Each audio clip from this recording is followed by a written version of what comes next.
Gentlemen, aliens, whatever you identify in this wonderful, beautiful world, welcome into the Hunter Houston ESG podcast. And as always, I am here.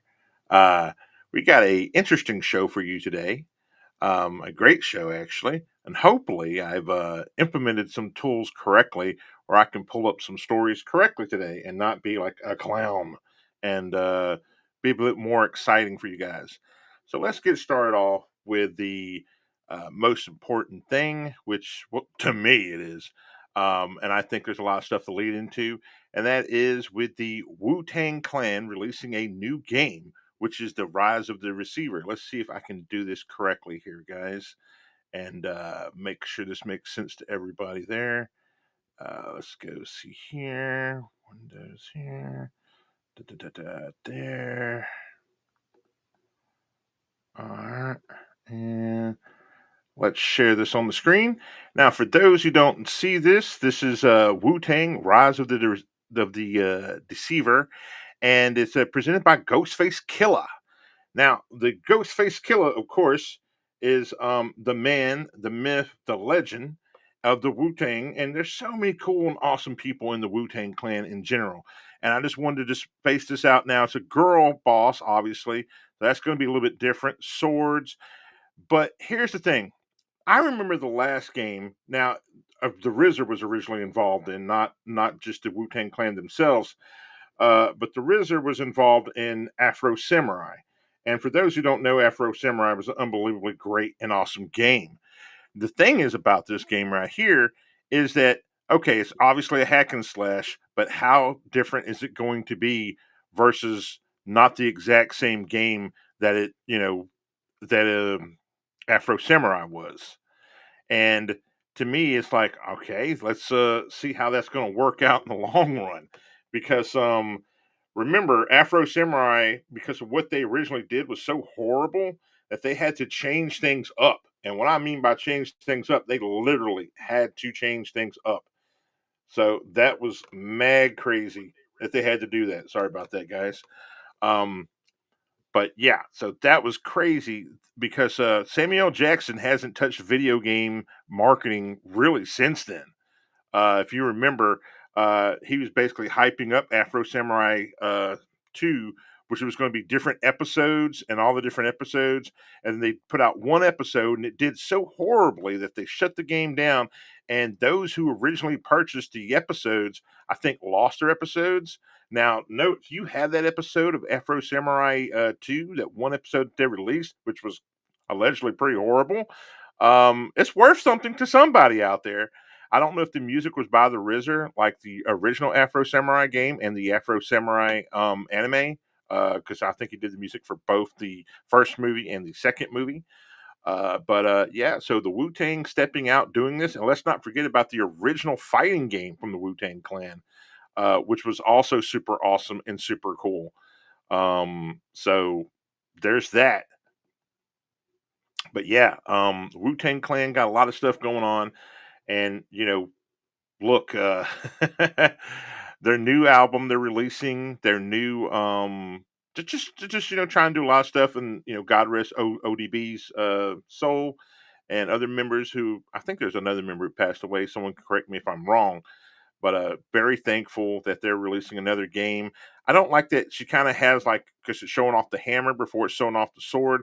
So hopefully there's a variety of different things and how much are they actually involved in it and how much music were they actually using from basically their new album, or this is all original music composed from the RZA again or from somebody else within the Wu-Tang Clan or the whole group getting together, or will they use old tracks from like their first, second album, third album, and then single albums like Jizz's Liquid Swords. So we'll see how that all works out. I'm really excited about that. For the fact is that if they use like old stuff, like I would love for the opening to be like Trump, or well, triumphant. Uh, and then it's just like because it's one of the best verses ever, and I think it's from Spec to Death. It's like I bomb atomically, astronomically, and it's just everything they. It's just like everything just goes off crazy nice, and I just love it to death. And that's something that like a lot of people can't do. If you respect old school rappers and those who are like lyricists, that are unbelievably amazing. You know, Wu Tang's second album is so well. The first album's pretty good too, obviously, but the second album is so well put together, and it's like they learned a lot. And then, of course, the side projects that everybody did and then got together. Um, but yeah, so we're hoping the Wu Tang Clan or Wu Tang Rise of the Deceiver is going to be pretty awesome and not just another, you know, Afro Samurai 2 where it's just a flash in the pants and it goes away. But it depends upon who's working on it. And will you be able to be members of the Wu Tang Clan? And if because it's a side, looks like a side scroller or maybe an action scroller, like will it be a $29.99 game? Will it be like a 19.99? Let's say you buy the album, right? You buy the new album and you get it like half price. That would be kind of cool too. But that's something that we can all think about and look forward to going forward. And I think that's going to be awesome and super cool as well. Now, the big news, which is a lot of people's big news, is well, let's take a look at it, shall we? If we can. Residence Evil. For those who see it and those who don't, hopefully it's coming up on the thing here. If not, I apologize here. But Residence Evil Requiem, and it's probably not coming up. I probably made a mistake there. And I'm not showing it off correctly. Resident Evil Requiem or Resident Evil 9 will be coming out here soon. And what I can take away from this more than anything else is that they're using all their IPs, they're using all their special things to make things special in general. And what I mean by that is like there's so much lore in Resident Evil and some stuff that you thought wasn't lore they can bring back. And with Grace Ashcroft, who is what Ashley Ashcroft's daughter from Outbreak, what can you do with that? What can you see with that? What will things be going forward? And oh, my mistake here. Oh, here we go. Let me fix that. There we go. Yeah. Yeah, sorry about that, guys. Yeah, but as you can see from Yahoo Tech, credit to Yahoo Tech, uh, Rec Room is going to be many different things, and I should go back and do that for the other one as well. So my apologies, but it's going to be many different things, and the main thing I can take away from uh, Rec Room is that it's going to try to basically stay within the universe of Resident Evil, but bring everything together, and that's going to be so freaking awesome in so many different ways. Um, Let me go back here. Uh, go back to the right thing here. There you go. Let's get out of that stop sharing here. All right, go back to my studios there. There we go. All right, let's go back to solo. There we go. All right, still learning how to use tools correctly here because I'm get things right sometimes and sometimes I don't. But and let me go back to show off the Wu Tang Clan that I did not show off to everybody here because I was wrong in that regards. So let's go back to here. Let's go back to the Wu Tang Clan. Let's share that. Let's go to the presentation there. Does everybody see that there? Or does no one see that? Here, let's go to, there we go. And if you're looking there and you see on the screen, at least I hope you can see on the screen, of the Rise of the, Rise of the Deceiver. And I'm sorry to go back to it again, but as you can see, it has all the members of Wu Tang Clan in it, and so it leads me to believe that the Wu Tang Clan, either the members will be a part of it, and or they will actually be bosses within the Wu Tang Clan. So I would like to think like the Spectre Death is a boss, and you have to use his techniques. And then after you beat each individual rapper or each individual member of the Wu Tang Clan, you get their style of rapping, but their style of rapping is also like a fighting style. So I think that's going to be super cool and awesome. But you know, I have all these wild visions of grandeur about how I see the Wu Tang Clan game coming out, just because of what happened last time with Afro Samurai 2. And so we're hoping that these things are going to be much better than they were previously, at least in my opinion. So that's the one thing that we could hope for going forward with these video games. All right, moving back to my goofy self here. Um, Now, with Resident Evil, and I'll go back to the Resident Evil presentation. Actually, I don't even have to show that picture of Resident Evil again. But here's the thing: with Outbreak being a part of the background of the story for Grace Ashcroft, this is what's going to change the game. Is now, and see, give Capcom all the credit in the world for being smart, and they got a great net code. Capcom is going to be smart enough, and this is something that a lot of people don't realize. This Capcom's going to be smart enough to basically go back to Outbreak and maybe do a revised version of Outbreak, which a lot of people don't think they would end up doing. But to me, it makes all the sense in the world is to do a updated version of Outbreak. Think about it. If you have Outbreak has your overall, or excuse me, your overall game setting, you're good to go, man. And let me look that up real quick here. Outbreak. All right. And let's go back to the old studios there. Let's go to some sharing. And Outbreak is going to change the game in a good way. I really do think that it's going to make things better to bring that game back and have people play co-op again and have to work together again. And that's going to change how people see the games themselves. And if you're looking here, you can see as you scroll down the Resident Evil Outbreak, the cast, characters, and what it means to a lot of different people. And I played Outbreak 1 and 2, and to say that you don't need teammates in order to win, you need lots of teammates in order to win in this game. And the game is going to change how you see things in so many different ways. And you could bring the game back. You do an upgrade on it. You could charge hell. You could charge $70 on that, man, because it'll be a 4-player co-op. Or if they're actually going to run that 8-player co-op, because I think at one point in time they did run. I think it was an 8-player co-op. I'll have to go back and look that up. But can you imagine them being able to play that? Shout out to Google for that little screenshot there. But it would change everything.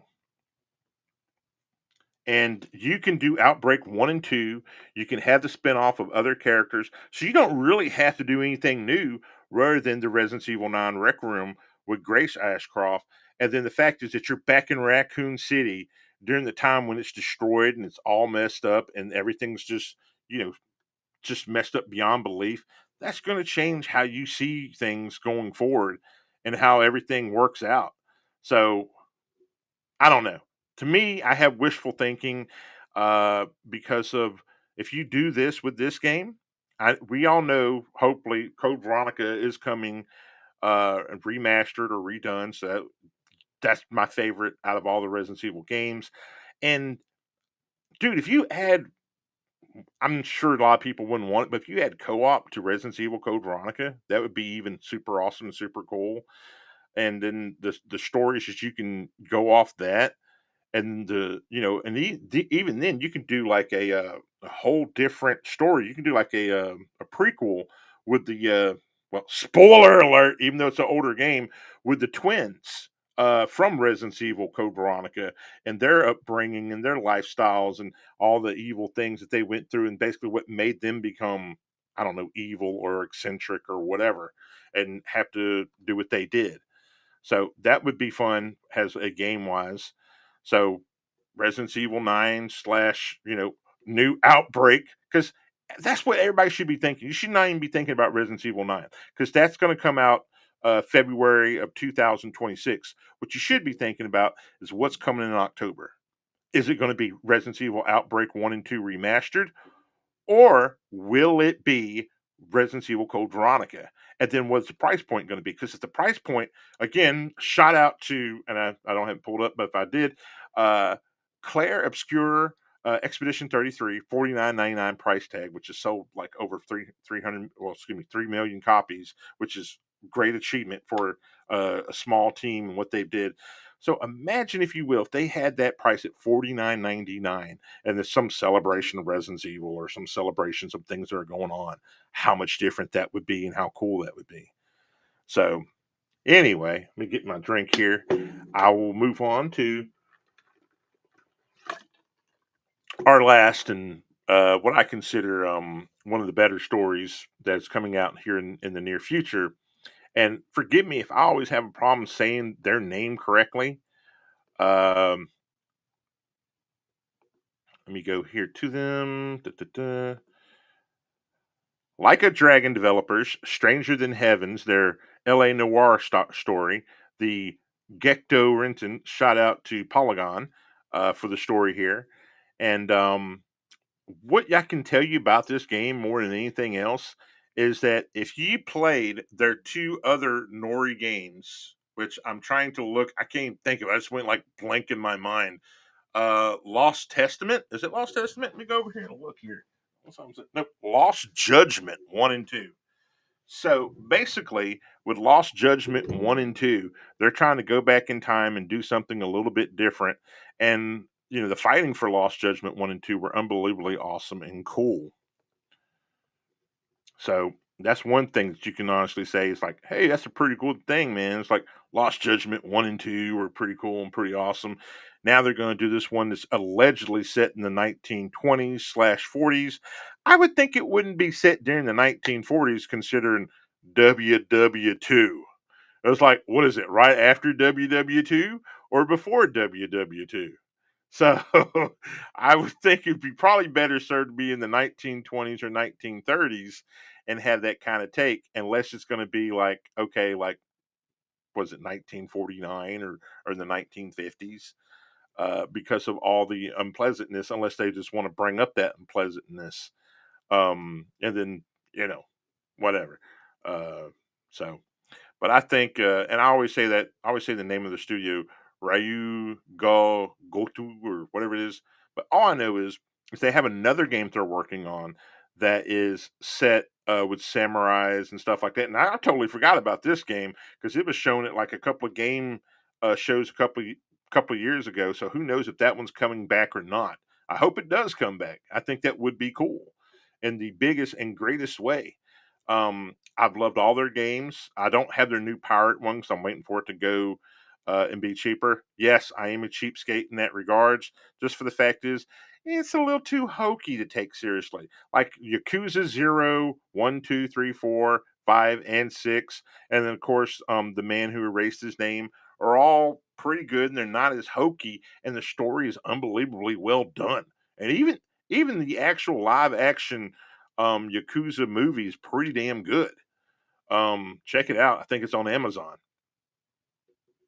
But Kirisen is one of like the best main characters. But the one they have doing going on in Hawaii is it's just I mean, still better than most games, but it's one of those things where it's like I can't justify giving you a full money, bro, because of the silliness. If it would have had a more serious tone to it, then I would have felt differently about it. But who knows? What do I know? I'm just a dude who likes, video games. And I like the truth when it comes to video games. And speaking of truth, have you ever thought of joining True Social? Would you want to join True Social? Well, if you do, you can give me a hard time over there. You can give the current person who resides in the United States main seat, the big dog, DJT, and tell him what you think on True Social. You can say, hey, man, you're doing a good job, or hey, you suck.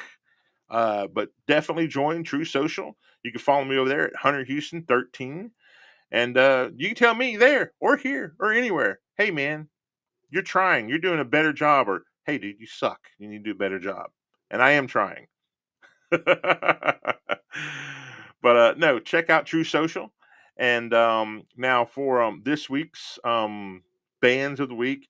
And I was thrown off, man, because I thought this was an older song, and I just happened to hear it. I don't know if I heard it from Death Stranding's new trailer or one of their trailers, but Duran's Invisible, which came out in 2021, which I did not know that, sounds like a Duran song from the 80s, and it's unbelievably awesome and good. If you've never heard that, go to wherever you listen to music on Spotify, whatever, because I will be using it quite often on a few things because it's just a I listened to that song at least 15 times the other day, and also Yee's HH, but not 15 times, but a few times. Uh, while I was at the dump dropping off trash, and it just it just feels like a 1985 or 1986. And if you've loved Duran Duran's greatest hits or just Duran Duran in general, check out that song. Support, like, it goes to prove that great art never goes away. If you make good music, regardless of what type of generation you think it's for, it's always good. Like the people who made that song, what is it? Now, now you're just somebody that I used to know. I'm sorry, they have some weird name. I can't pronounce it. But the guy and then the girl does the second verse. And that song's a banger wherever you put it, or a hit, or a chart topper. And it's the same thing with Duran Duran with the song Invisible. And if you look at the lyrics are pretty good. I think the lyrics are even addressing, the riots that happened the year beforehand and maybe the lockdowns. So Duran Duran, Simon LeBont, which I did not know this. I thought he was their second singer. He's actually their first singer.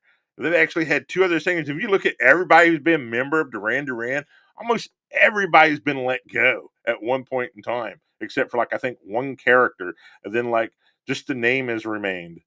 But no, check out Best of Duran Duran. Check out the song Invisible.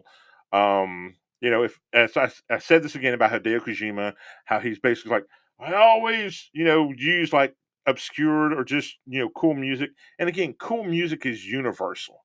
And like Bohemian Rhapsodies from Queens is universal. You can genuinely not like rock and roll music and love that song, or just because some people think, oh, I'm too cool to listen to old music, or this is old people's music. The only reason why you think that because you may not have grown up listening to it. You listen to stupid stuff like Disney radio or kids radio.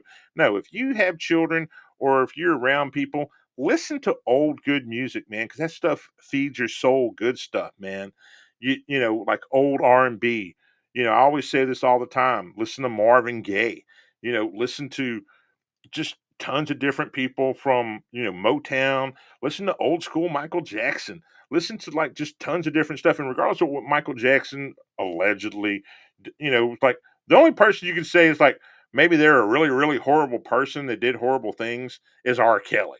With Michael Jackson, all these kids that said it's like, oh, my parents made me say those things. Michael Jackson was really cool. My parents made me do X, Y, and Z. You know, so take it with your grain of salt, but listen to music that feeds your soul positivity. And too much of today's music, like Sexy Red, whoever you want to think of for today's rappers, they're either phony, they're posers, they're just trying to get a check, they're chasing paper, rather than basically trying to feed people's soul nutrients, stuff that feels good, stuff that makes people want to love, be in love, be a sad song. Country music's not country music anymore.